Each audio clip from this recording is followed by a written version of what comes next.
Planet Zoo, it's all about building lush, beautiful animal enclosures and creating the ultimate zoo experience. But one day I wondered, what if I just didn't? What if I ignored all the majestic creatures and focused entirely on the most overlooked feature in the game? So I built a zoo with no enclosures. That's right. No lions, no elephants, no roaming herds, just snakes, spiders, frogs, and whatever else you can cram into a glass box. The creatures no one really pays attention to, so I wanted to find out, could a zoo like that actually thrive, or would it collapse under the weight of its own absurdity? To make sure I wasn't taking the easy route, I did it all in challenge mode, and because I like to suffer, I chose the taiga biome. Great for scenery, terrible for guest comfort. Between the cold, the snow, and the miserable visitors, it felt like I was setting up a disaster from the start. And now that we're in, look at this place. Isn't it beautiful? Now, let's get to work. First things first. We need to convince people to pay actual money to come stare at a bunch of glass boxes. The first thing I noticed was that the terrain was painfully flat and boring. Since I knew the zoo wouldn't have any majestic habitats to distract people, I figured I needed to make the scenery itself interesting. So I got to work carving out pathways and slopes, trying to give guests something nice to walk through, even if there weren't any tigers at the end of the trail. Right now, this might not look like much, but it's the foundation of our grand project. So I cleaned it up a bit and made it blend into the scenery. Okay, now it looked slightly better, but still missing something. Bear with me, I promise this will all be worth it in the end. This landscaping took longer than I'd like to admit. I didn't pause the game because we are in challenge mode now, so there's no going back. A storm rolled in halfway through, and I was already losing money before placing a single exhibit. But after a lot of fiddling, I had a decent base to build on. Some winding paths, elevated platforms, even some kind of a mountain lake. Probably overkill. It was fine. Now this looks like it actually belongs here. I mean, it has to, because I just spent the last half an hour building it. With a foundation set, I started laying down gold paths. Why gold? Because if I was going to charge people to look at lizards, I needed them to at least feel like they were getting premium experience. Think luxury showroom, but for frogs. We really need to work on a psychological level here, much like how supermarkets are designed to make you walk past 10 aisles before reaching the essentials.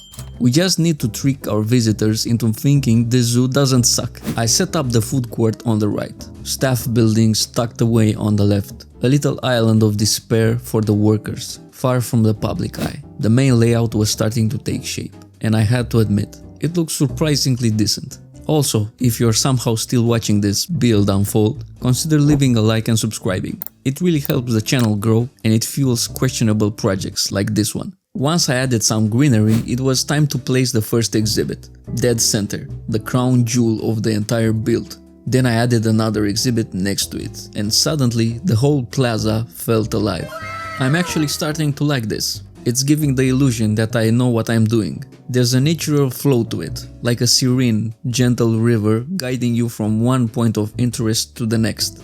Except in our case, the river leads guests, hopefully dumping as much money as possible into our glorified reptile showroom. Sunlight hit just at the right angle. The golden paths glowed. Guests would flow from one exhibit to the next in a natural loop. And I was proud of that. Back to spending more money. Speaking of money, it's time to build our luxurious food court.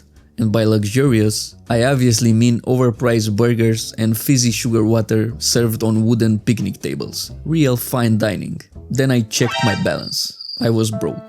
Apparently, dumping a chunk of my starting budget into landscaping wasn't the smartest move. But I had a vision, and I wasn't about to compromise. I now built a food court with picnic benches, overpriced drinks, and the faint illusion of luxury. The zoo wasn't even open yet, and I was already considering my first loan. Now I know that I could have used the cheaper buildings, but those won't fit our whole team that we have going on here, and I can't settle for that. Except for the staff buildings. Those can be ugly and cheap. And now we are finally adding the main attractions. Basically lizards in jars.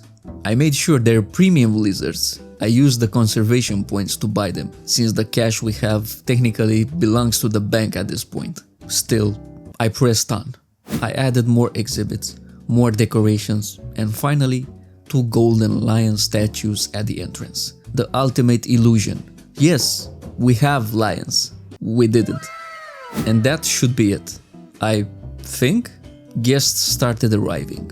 Let's take a step back and see it all from a visitor's perspective. Perfect. They seemed satisfied. Some were hungry, others were cold, but no one had turned around and demanded a refund yet. That was progress.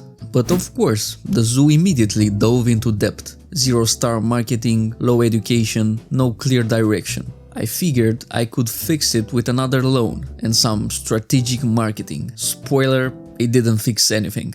The education system in this game might be the biggest mystery I've faced. I placed signs, speakers, even hired educators, and nothing. My guests walked past everything like they were allergic to learning. Do I need to pay off their college tuition or something? Educators cost a fortune, and from what I can tell, they're just wandering around, being glorified background NPCs. Maybe I should have them start giving talks. That might actually boost the education score and make them earn their keep. On top of that, I completely forgot to turn on the info panels and link the speakers for the exhibits. Classic. Maybe by the end of this project, I'd actually learn how to play this game. I took another loan, then another.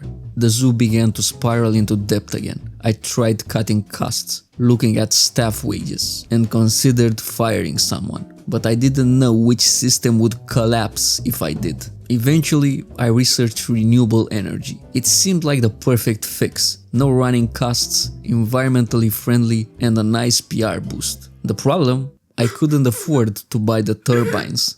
At this point, it seemed like the zoo started to recover now. We were still in 70k debt, but the money flow is stabilizing, and that counts as progress in my book. Yeah, so I took another loan, because this was taking way too long, said everyone trying to get by these days. We just need to make some sacrifices and invest in green energy for a brighter future. Hopefully this pays off, because I really don't want to sit here for half an hour watching the screen, unable to buy anything thanks to a negative balance. I rearranged the staff zones to make the new wind turbines work without affecting guests' areas. It kinda worked. For a moment, it seemed like things might turn around. Then I realized there was a pile of trash that had been sitting in the same spot for hours. Despite my work zones, the caretakers refused to clean it. So I hired a new one, dropped him on top of the garbage, and when he cleaned it, hired on the spot.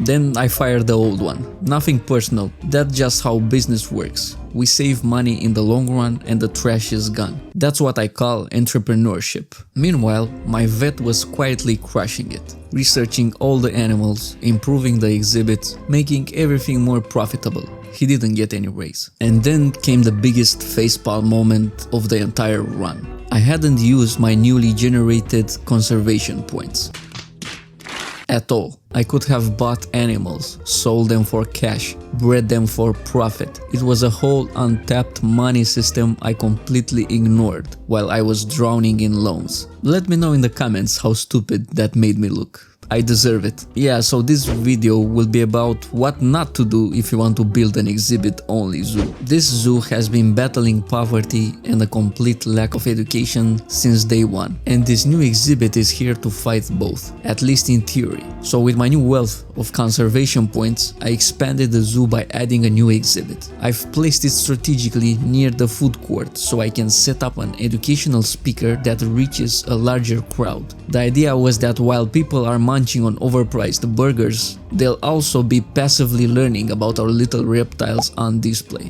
Brighter days have finally arrived at our little zoo. Things were finally stabilizing. The trash was gone, the guests were happy, the zoo was profitable. I upgraded the viewpoint, added some nature, and decided to extend the plaza area. It was starting to look cozy. And just like that, the exhibit-only zoo made it. After 25 in-game years, multiple financial collapses, and a lot of questionable decisions, we created a thriving, eco-friendly zoo without a single animal enclosure. Now, jokes aside, yes, you can build a zoo without any big animal enclosures and make it work. With smarter design choices, you could even make it profitable from the start, without juggling debt like I did just to stay afloat. I'd probably approach it differently if I started over, but I'm honestly proud of how this turned out, especially considering this was a totally improvised, freestyle build without following any guides. Let me know what you would have done differently, or if you've ever tried a weird build like this. And if you enjoyed this chaotic experiment, please consider liking and subscribing. Thanks for watching and see you on the next one.